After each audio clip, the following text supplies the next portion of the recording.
Primeiro livro de Samuel, capítulo 23, versículos 26 em diante.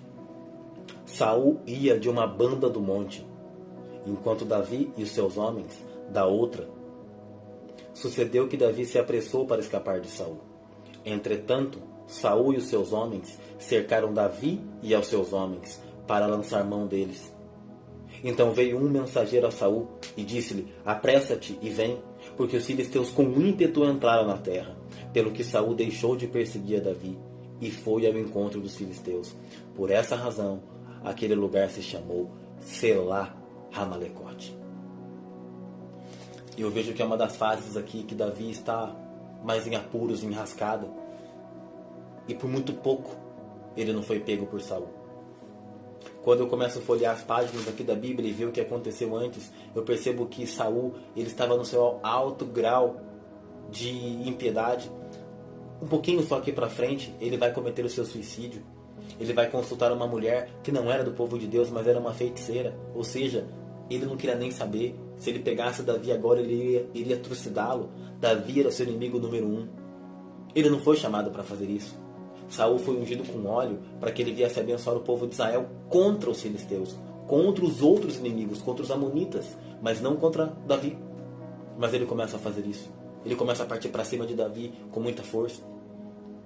A Bíblia mostra que ele estava tão sedento, tão ávido por sangue, pelo sangue de Davi, que ele chega a matar ali. Por ordem dele foram mortos os sacerdotes do Senhor. Foi algo muito grave. Davi então está numa cidade, a cidade de Keila. E o que acontece? Ele livra esses cidadãos.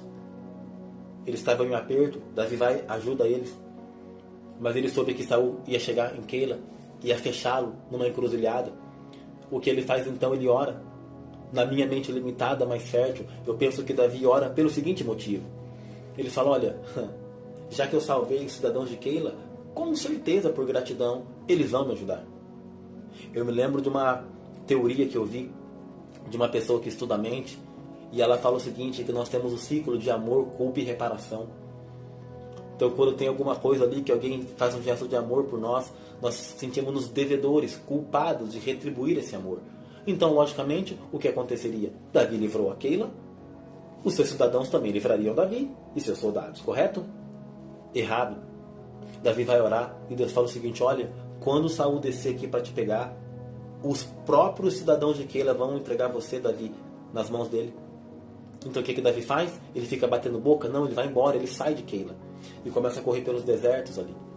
Só que tinham algumas pessoas que eles estavam bem perto. De quem? De Saul.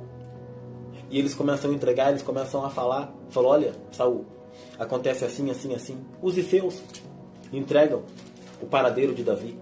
E Saul fica muito contente. É como se ele falasse: nossa, muito obrigado, vocês são de fato meus amigos, vocês são do Senhor, vocês são de Deus. De tanta raiva que ele estava de Davi. E ele vai. De verdade, era desproporcional a luta. Eu me lembro que no passado, não tão distante assim do nosso país, mas houve um atrito entre o presidente e o governador do estado de São Paulo. Então um começou a trocar farpa com os outros, e eu lembro que foi ventilada uma ideia de uma ruptura. E aí, ou até mesmo de uma guerra civil. O que poderia acontecer então? O governo do estado de São Paulo usar sua força contra a coalizão nacional. Então ficaria mais ou menos assim: Polícia Militar do estado de São Paulo versus Exército. Não tem nem como falar quem ganharia essa guerra, né?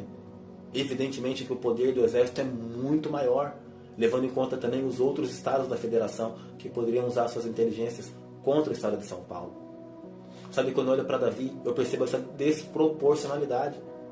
Saul, com todo o seu exército ali, toda a sua força, toda a sua capacidade, e Davi um fugitivo, que tinha alguns homens só junto com ele. No mano a mano, como a gente fala, no pau a pau, Davi perderia. Então a Bíblia fala o seguinte: Saul ia de uma banda do monte, enquanto Davi e seus soldados da outra. Eu fico imaginando que situação. Eu lembro quando eu era criança que eu via um desenho que tinha uma mulher chamada Carmen Sandiego, que ela era uma ladra. E tinha lá um rapaz que sempre queria prender ela, e ela sempre conseguia escapar. Ela dava um jeito de fugir e ela nunca era presa. Quando eu olho para a história de Davi, foi tão sobrenatural aquilo que aconteceu que me faz lembrar de uma ficção. Claro, o desenho é uma ficção. Aqui é uma realidade. Pau a pau, Davi ia para um lado, Saul chegava. Davi virava para cá, Saul ia junto também. Não tinha jeito. Então eles começaram a embicar. Aquela mesma situação que estava em Keila estava acontecendo agora com Davi. Ele seria pego e ele seria morto. Mas continua o texto. Sucedeu que Davi se apressou para escapar de Saul. Entretanto, Saul e os seus homens cercaram Davi e os seus homens para lançar mão deles. Traduzindo, para matar todo mundo. É isso que ele queria fazer. Então, isso aqui muda tudo.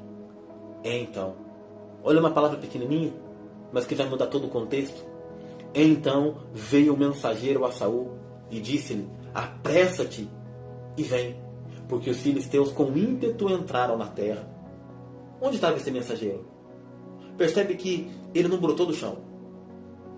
Percebe que ele não caiu de uma nave espacial. Ele estava por ali. Ninguém fala desse mensageiro, mas agora ele entra em cena e ele fala para Saul: Saul, vem logo. Sabe por quê? Porque os filisteus estão lá na sua terra. Era o lugar que era para você estar. Não era para você estar perdendo tempo com Davi. Então eles estão lá na sua terra destruindo tudo.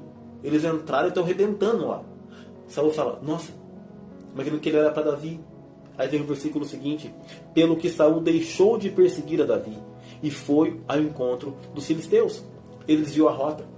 É como se Davi estivesse descendo para cá e ele fizesse isso aqui, ó, da outra banda do monte, e eles iam se encontrar num confronto direto. Do ponto de vista humano, Saul era muito mais forte. Mas quando acontece isso, Saul, que estava descendo para encontrar Davi, ele volta. E a Bíblia fala o seguinte: por essa razão, aquele lugar se chamou Selá Ramalecote. Selá Ramalecote, o rochedo das divisões. Porque ali os exércitos deles foram divididos, o de Davi e o de Saul. Sabe, se eu usasse uma linguagem futebolística, eu diria que foi aos 45 minutos do segundo tempo que Deus interveio e deu esse livramento para Saul. E eu entendo que Deus faz isso conosco também. Às vezes a gente não consegue nem enxergar, a gente não consegue ver. Onde será que está o mensageiro? Como será que eu vou sair dessa pindaíba? Como será que vai? O que vai acontecer? Eu tenho certeza absoluta que assim como foi com Davi, vai ser comigo e com você também. Deus, ele vai entrar. Deus, ele vai agir, porque ele continua sendo fiel. Quando eu olho para Isaías capítulo 59, versículo 19, a parte B, a Bíblia diz o seguinte: vindo o inimigo como uma corrente de águas, o Espírito do Senhor Deus arvorará contra ele a sua bandeira. Eu acho maravilhoso esse texto, porque eu me lembro de filmes de época, quando tinha um exército ali dominando, um exército forte que levava cativos, prisioneiros, mulheres, crianças, idosos, estava levando vitorioso. De repente ele olhava do lado assim, ele via que tinha uma insígnia levantando uma bandeira muito grande de outro exército mais forte, e ele sabia que ele ia perder, então ele começava a se render. É exatamente esse o contexto aqui que eu entendo de Isaías 59. E quando eu vou lá para Apocalipse 12, eu vejo que é o mesmo contexto, quando os exércitos do anticristo, uma coalizão, entram para detonar com Jerusalém, para acabar com tudo que tinha ali, o remanescente de Israel permanecerá. A Bíblia fala que o dragão ele joga água para destruir ali, mas a Bíblia fala que a terra abre a sua boca e suga aquela água que era como um rio. Da mesma forma aqui, o Espírito do Senhor Deus arvorará contra o inimigo a sua bandeira. João ele fala o seguinte, que nós somos de Deus e o maligno não nos toca. Existe alguma aparência, dá a impressão que não vai acontecer nada, dá a impressão que vamos perder, mas não é verdade. Existe um Selá Ramalecote, um rochedo das divisões, em nome de Jesus, que a gente possa crer assim, que a gente possa deitar a cabeça num travesseiro e dormir, que a gente possa levantar cheios de fé, não por uma intervenção humana, mas por uma intervenção do céu. Deus ele está mandando, eu tenho certeza absoluta, pessoas que são invisíveis, como foi o caso desse mensageiro, para nos beneficiar, para que o reino dele avance, para que através de nós muitas pessoas se dobrem, se cheguem até Cristo. Saul ia de uma banda do monte, enquanto Davi e os seus homens da outra. Sucedeu que Davi se apressou para escapar de Saul. Entretanto, Saul e os seus homens cercaram Davi e aos seus homens para lançar mão deles. Então veio um mensageiro a Saul e disse-lhe: apressa-te, vem, porque os filisteus com ímpeto entraram na terra. pelo que Saul deixou de perseguir a Davi e foi ao encontro dos filisteus. Por essa razão, aquele lugar se chamou Selá Ramalecote.